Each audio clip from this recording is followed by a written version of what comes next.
नमस्कार सर। नमस्कार जी। सर क्या नाम है आपका? मेरा नाम हरबीर शर्मा है।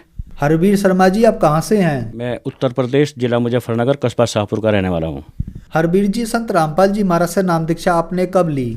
नाम दीक्षा तो मैंने 2017 30 जुलाई 2017 को ली थी। संत रामपाल जी महाराज से नाम दीक्षा लेने से पहले क्या आप कोई भक्ति साधना भी करते थे? भक्ति साधना तो सर जी, हम जो हिंदू समाज में परंपरागत चला हुआ आ रहा है, जो हमारे पीढ़ी दर पीढ़ी चला आ रहा है, हम उसी की तरह करते थे हम भी। तो फिर क्या कारण बना कि आप संत रामपाल जी महाराज की शरण में आए? देखो जी, कारण उसका यह है, कारण बड़ा भी है, लेकिन कारण को मैं आपके सामने एक छोटे शब्दों में रखूँगा। मैं सन 2002 में मैं डिफेंस पर्सनल हूँ, आर्मी से मैं रिटायर हुआ हूँ, और 2002 में रिटायर होने के बाद फिर मैं बिजली विभाग में नौकरी करना शुरू किया था। तो जैसे 2002 में मैं आर्मी की सर्विस से रिटायर होकर के आया, तो भगतमती की मेरी तबीयत ठीक नहीं रहती थी, और जब तबीयत ठीक नहीं रहती तो मैंने डॉक्टरों को भी दिखाया और मैंने तांत्रिक वांत्रिकों को भी दिखाया, लेकिन कहीं भी बात नहीं बनी। जब कहीं भी बात नहीं बनी तो मैं एक अव्यवस्था पैदा हुई मेरे अंदर।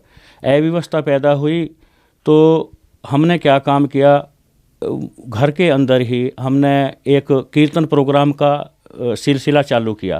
कीर्तन प्रोग्राम का जैसे सिलसिला चालू किया और वहाँ पर भक्तजन आने शुरू हो गए, और कुछ स्ट्रेंथ बढ़ने शुरू हो गए, तो वहाँ उस स्ट्रेंथ में एक भगत जी आ गए हमारे पास। तो एक दिन उन्होंने हमारे को बताया, बोले भाई ये तो तुम सब गलत कार्रवाई कर रहे हो। अब हमने उनसे जानना चाहा कि सही क्या, तो उन्होंने हमारे को एक बुक दी थी गीता तेरा ज्ञान अमृत। गीता तेरा ज्ञान अमृत जो पढ़ी हमने बुक, सर जी आप यकीन करो हमारे पैरों के नीचे से मिट्टी निकल गई। और रात भर में, जिस दिन वह मुझे बुक मिली थी, तो मैंने रात भर उसको पढ़ा, सुबह 4 बजे तक। सुबह 4 बजे तक जैसे पढ़ा, सुबह मैं कई बार तो रोया और कई बार मुझे बहुत दिक्कत हुई, बड़ा महसूस हुआ। तो मैं सुबह ही लैट्रिन बाथरूम के लिए गया। बाथरूम में भी मेरे दिमाग में ऐसी बात रही कि कभी कोई इस बुक को ना उठा ले। मैं उसे साथ साथ ही लेके गया। तो जैसे साथ साथ ले कर के गया, फिर वो मैं पढ़ी, पूरा अच्छे ढंग से रिवीट किया, उसको अच्छे ढंग से रीड किया। पढ़ने के बाद मुझे जानकारी हुई कि यह तो मामला ही कुछ और है। तो सर जी वह बुक जैसे मैंने पढ़ ली, बुक का नाम था जी गीता तेरा ज्ञान अमृत। दृढ़ता बनी हमारे अंदर, बोले भाई सच्चा ज्ञान तो ये है। तो जी रामपाल जी महाराज का जो सत्संग चलता है मुजफ्फरनगर जिले के अंदर, वहाँ पे हमने नाम दीक्षा ली।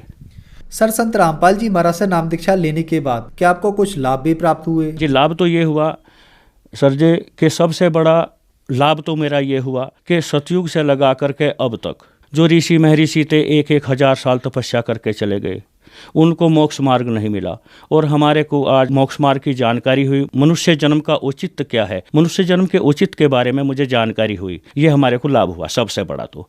और जो बीबी की मेरे सामने परेशानी थी, हमने 30 जुलाई 2017 में ही नाम दीक्षा ली थी, तो तब से बीबी ठीक है। परेशानी ये थी, ये कभी भी ठीक नहीं रहती थी, हायरी होती रहती थी इसको। और ये जो है शारीरिक पोजीशन इसकी, कहीं सोजन, कहीं सिर में दर्द, कहीं पैर में दर्द, यही होता रहता था। थायराइड की भी परेशानी थी इसके सामने, और भी इसको पता नहीं क्या क्या होता रहता था। मैं इस बात से बहुत परेशान था।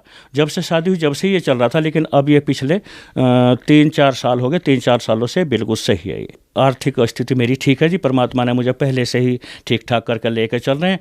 और मैं कभी भी जीवन में सर जी, ये मेरा नियम रहा है कि कभी भी मैं झूठ नहीं बोला, कभी गलत काम नहीं करे, कभी चोरी जारी नहीं किया। ये काम मेरे से बहुत दूर रहे। परमात्मा ने मुझे इन चीज़ों के बारे में पहले से ही बचा करके रखा।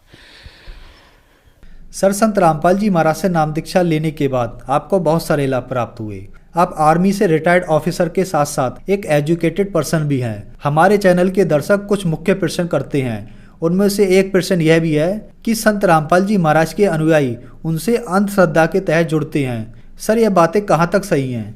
देखो जी, जितना भी अंधश्रद्धा और श्रद्धा की भक्ति है, जो अब से पहले हम जुड़े हुए थे वो थी अंधश्रद्धा भक्ति, लेकिन अब जो जुड़े हैं हम पवित्र सदग्रंथों के आधार पर, संत रामपाल जी महाराज जो हमारे को सच्चा ज्ञान बता रहे हैं, वो पूर्ण परमात्मा के आधार पर पूर्ण परमात्मा की जानकारी दे रहे हैं। पूर्ण परमात्मा कौन है, कहाँ पर विराजमान है, किस विधि से मिलेंगे, कैसे हमारे को मोक्ष मिलेगी, ये सारा विधान, सारा मोक्ष मार्ग संत रामपाल जी महाराज के पास सेफ है, सुरक्षित है। उसकी जानकारी लेनी पड़ेगी हमारे को, तब हमारा मोक्ष होगा।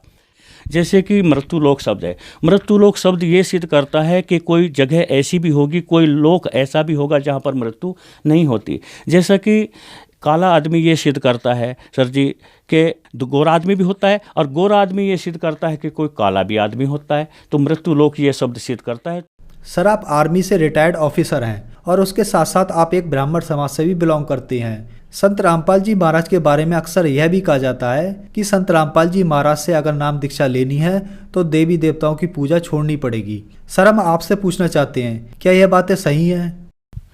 देखो सर जी, हमारे जो सतगुरु रामपाल जी महाराज हैं वो देवी देवताओं की पूजा छुड़वाते नहीं। देवी देवताओं को सम्मान करना है। संत रामपाल जी महाराज देवी देवताओं की जो भक्ति है इनको छुड़वाते नहीं हैं, इनको और विधि विधान से पवित्र सदग्रंथों के आधार पर इनकी साधना करवाते हैं।